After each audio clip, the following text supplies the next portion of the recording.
Wouldn't that be something if we all grew up like that? Oh, wow, what this world would be like. So let's just center ourselves, get quiet, and know why we're here. In this very room right here and now, we are gathered together in our spiritual home to receive our spiritual sustenance.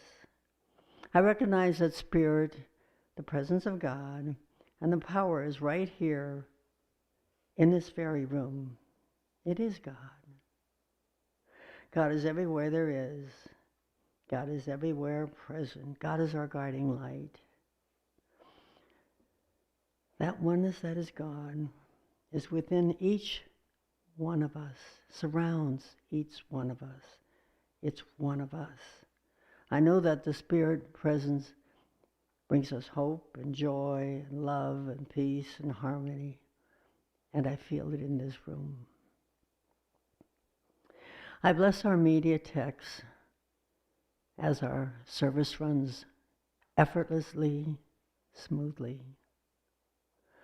I bless the music that was chosen for today that gives us inspiration. And I know that our speaker, Reverend Sonja, will give us the message because God speaks through her. And I know that's a message that we can take out and use today and every day in our life. I bless all of us for being here. God is with us, in us, as us, and so it is.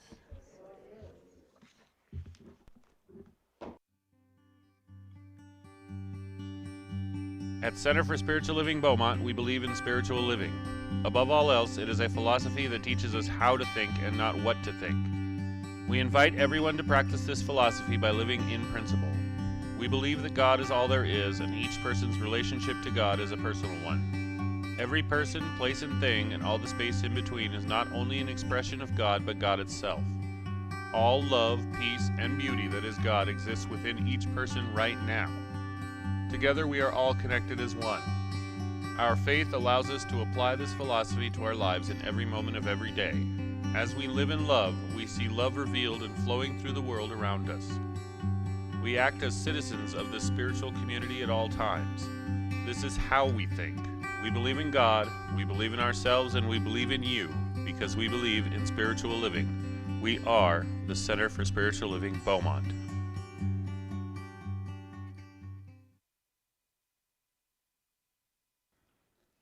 I've been told by the people on the live stream to move the microphone because it covers up half of my face. So far, how do you feel? Great. What does Adrian say? Great, grand, glorious, gorgeous. Good, great, grand, glorious, gorgeous, and good looking. So I thought I'd start off today with a joke. So the joke is, in all things, give thanks. So a 4-year-old boy was asked to return thanks for the Thanksgiving dinner. So the family members bowed their heads in expectation. So he began his prayer, thanking God for all his friends. He named them one by one. Then he thanked God for his mommy, his daddy, his brother, his sister, his grandma, grandpa, and all his aunts and uncles. Then he began to thank God for the food. He gave thanks for the turkey, the dressing, the fruit salad, and the cranberry sauce, the pies, the cakes, and even the Cool Whip. Then he took a pause, and everyone waited and waited. And after a long silence, the young fellow looked up at his mother and asked, "If I thank God for the broccoli, won't he know I'm lying?" So I thought I'd start off with that. I'm hoping that everybody had a beautiful Thanksgiving and had lots of turkey or ham or whatever it is your tradition to cook. But I have a question. Did you remember to set your scale back 15 pounds? We have to remember to do that. That way we can eat all we want. So today my talk title is Gratitude Beyond Gifts. And I looked up the word gifts, and a gift, it refers to giving willingly to someone without payment. And then I looked up the word gratitude, and it refers to an attitude of greatness. Grateful means full of greatness. Thankful means full of thankfulness. It deals, in other words, with something within you and me rather than something without. So Michael Bernard Beckwith says, gratitude places you in the energy field of plenitude. Glow with gratitude and see how awe and joy will make their home in you. So in Science of Mind, we often say, what you think about, you bring about, or what you focus on will expand. So this idea of gratitude opens the pathway to more things or more ideas in our lives so we can practice gratitude. So one thing about having students speak is that we take a lot of religious classes. And so you're bound to hear quotes from Eric Butterworth and Buddhism and all the religious classes that we take, because that's what we do. We learn this stuff. So Buddhism teaches us, in Buddhism, it teaches us to be grateful, period. That gratitude is to be cultivated as a habit or attitude of mind, and it not depending on any conditions. So Buddhist teaches that gratitude is necessary for integrity. Now there's a teacher, Jack Kornfield, that says he ties gratitude into mindfulness. He says to be mindful is to see the world as it is without judgment. It is responding to the world rather than reacting to it. That gratitude helps us to be fully present and attentive to our surroundings. Now, on the video today, it talked about noticing our surroundings. And what a great idea that is, that when we drive down the road, to not be so, of course we have to focus on the road, but just glance and notice our surroundings. I did that as we were coming here today in preparation for this talk, and I noticed the mountains on either side. We come from Corona, so there's beautiful mountains. They're a little dry right now, but there's just a beautiful scenery that as I drive into the city of Beaumont. So giving thankful for that and giving thankful for our surroundings. So, but can we cultivate a life of gratitude and thanksgiving all year round?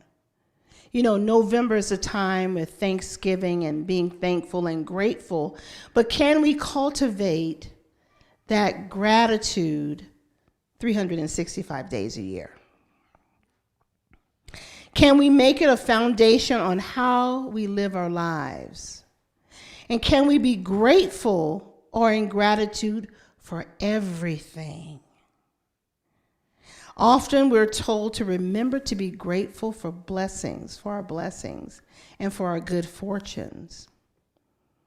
But what happens when we're in a situation where we find ourselves somewhere that we didn't intend to be? Can we find gratitude then?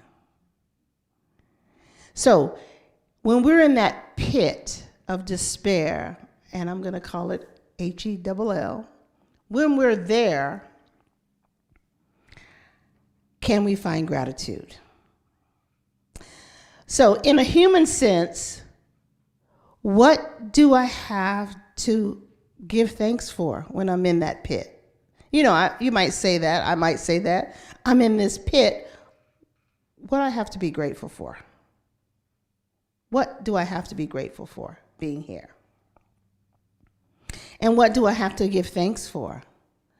So this deals with, like maybe your job, and maybe you're not having such a grand time there. Maybe it's in a relationship and you're not having a grand time there. So you're asking the question, what do I have to be grateful for? What do I have to be thankful for?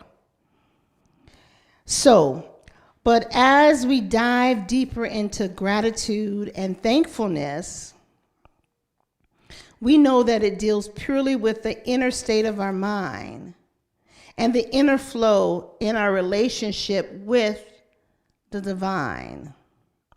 So it's important to recognize and to realize that life is consciousness.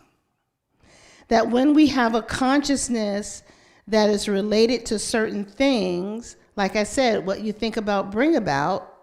So if our consciousness is related to certain things, we begin to give expression to these things. So we have to change the question. What do I have to give thanks for? What do I have to be grateful for? Ask instead, what do I have to give thanks from?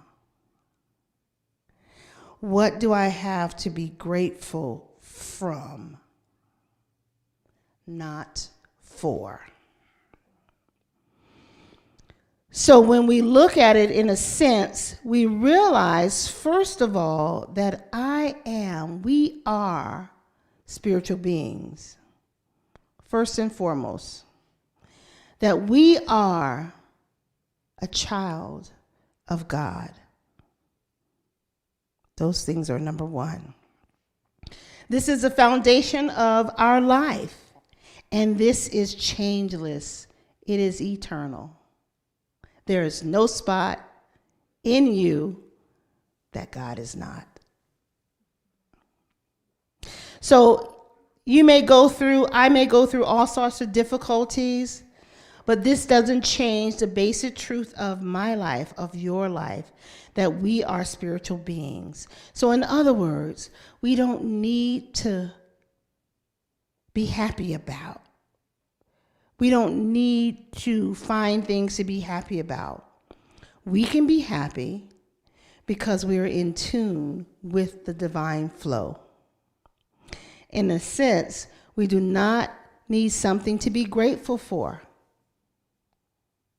We can be grateful because we are full of greatness, because we are tuned in to the consciousness of the oneness of God. I think Esther Hicks says, tuned in, tapped in, and turned on. So we can be grateful not just for our many blessings, but we can be grateful from the consciousness that we are forever, ceaselessly in tune with the divine flow. And so we live our lives from a grateful and a thankful heart, being conscious of our oneness with God, and we give thanks for that consciousness. We know that consciousness. We start living from that knowledge, of that consciousness. So we are grateful from the consciousness that our great and wonderful expression of the infinite lives, has manifested in you as you. Isn't that great? Isn't that just amazing when we know it, but when we start living from that place, living from that consciousness. So in Science of Mind, we have 5 steps of treatment. And the 4th step is gratitude and thanksgiving. So we always give thanks in advance for the perfect unfolding. And we know that the highest and the greatest good of all concerns is manifested under grace in perfect ways. We already know that. So as we know that, we can shift our consciousness to begin to be grateful for all our experiences and everything that comes our way, because we know that these are stepping stones in our yet to be. These things are stepping stones. So we have to go through some things in order to get to the other side, to bring us back to our consciousness, our knowing that God is right where we are. So I have a story for you. So the story is of a young woman who was walking down the street, and you may have heard it before. She was walking down the street where she came across a man begging. He was sitting on the street with his sign. When she looked down, she saw an empty bowl next to him. And his cardboard sign said, "I am blind, please help."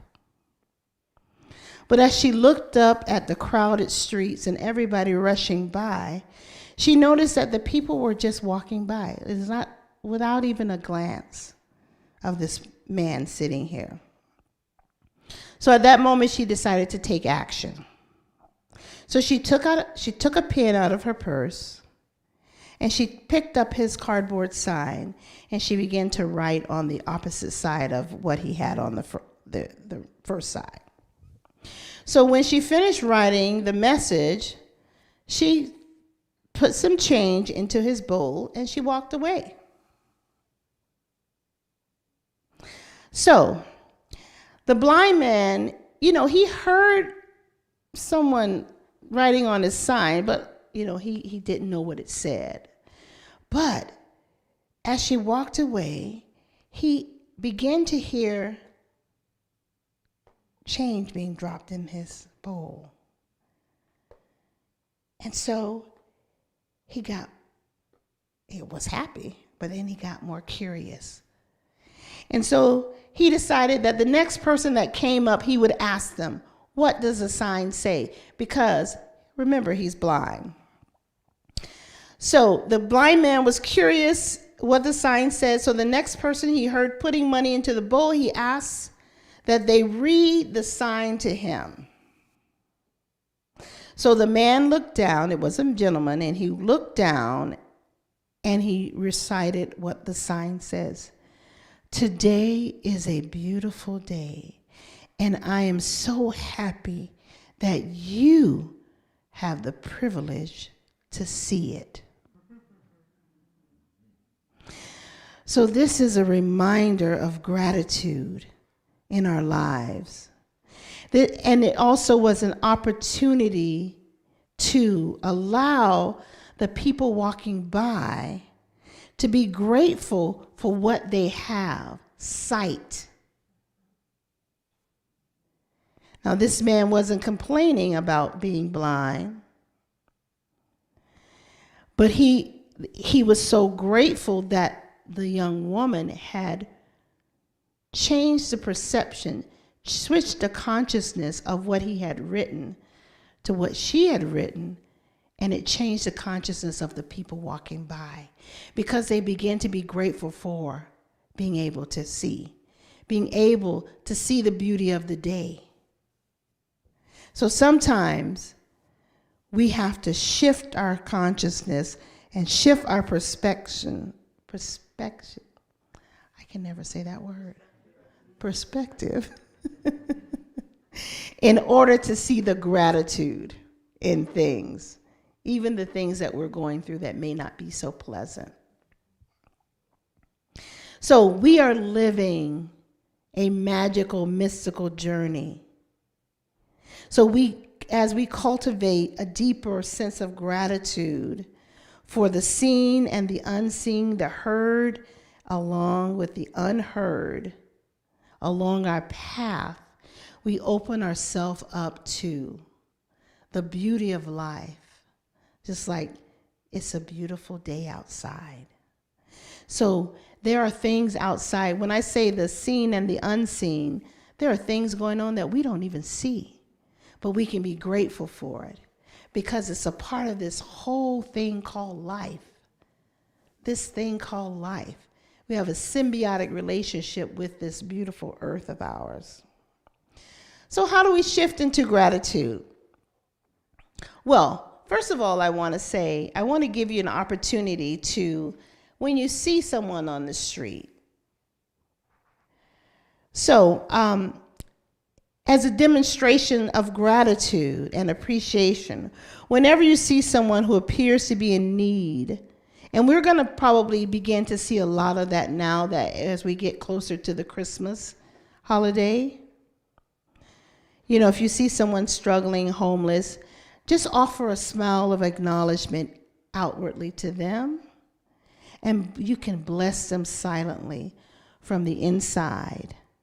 And you can use this beautiful chant by Karen Drucker that says, I praise you, I raise you, all in the name of love.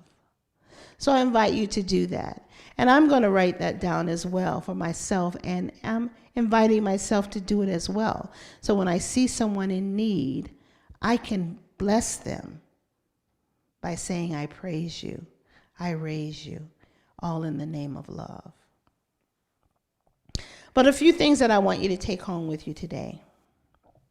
Things you can do to start bringing more gratitude into your life. And you've probably heard some of these things before. So you can start a gratitude journal.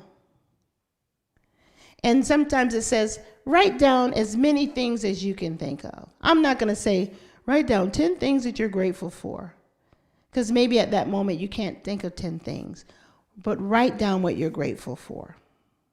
And then the next day, write down more, not repeating what you've written the day before. And continue to do that.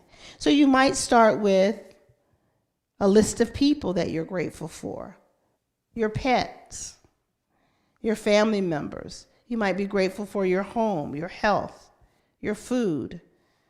You might be grateful for this beautiful center for spiritual living. Write that down. So, and then I also will invite you to, when you wake up in the morning, before you step out of bed, to say thank you. Thank you, God.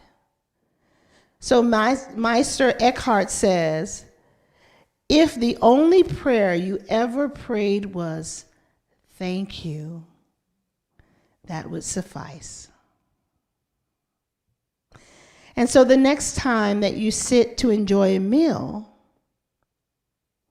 think about and appreciate the array of things that went on behind the scene to bring you the meal, to make the meal possible for you. Imagine the farmers, the operators of the machines, the transportation, the supermarkets, whoever prepared the meal if you're at a restaurant. Just be grateful for that. So I know that as a child, I was always taught to be grateful for the food that I was about to receive that may have blessed my body.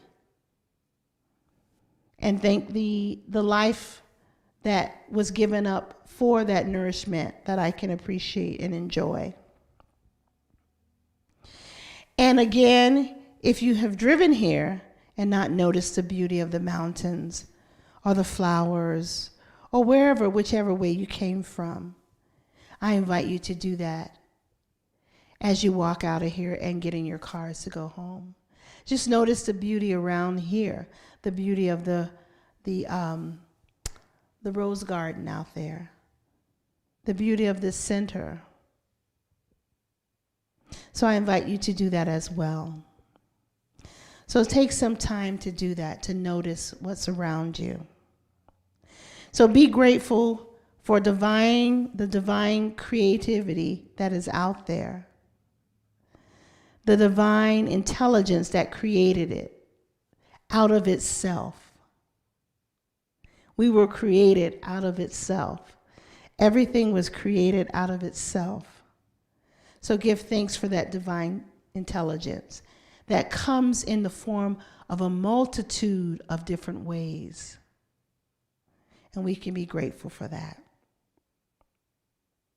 So just take time to look around you. Take time to be in gratitude for all that you see and all that you don't see. And I am complete, and so it is.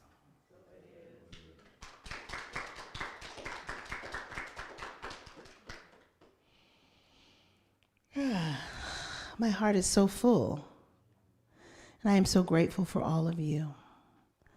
So as we enter into prayer, just giving thanks for all that we are, all that we see, each and every one of you. That is that divine spark that lives, moves, and has its being in and through you, that created you out of itself.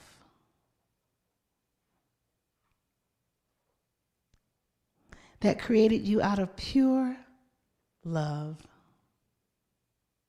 And I am so grateful for that. And as I said before, I'm so grateful that I have been here for these 4 weeks, and I got to share and to visit and to get to know you better.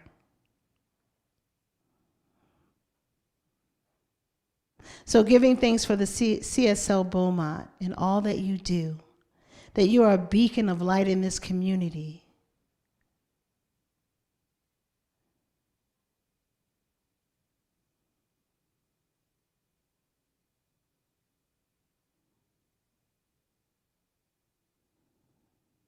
And with great gratitude and thanksgiving, there is nothing else to be said, because this all has been said before. It has all been demonstrated in this service. The light, the love, the joy, the gratitude, the thanksgiving. And so it is.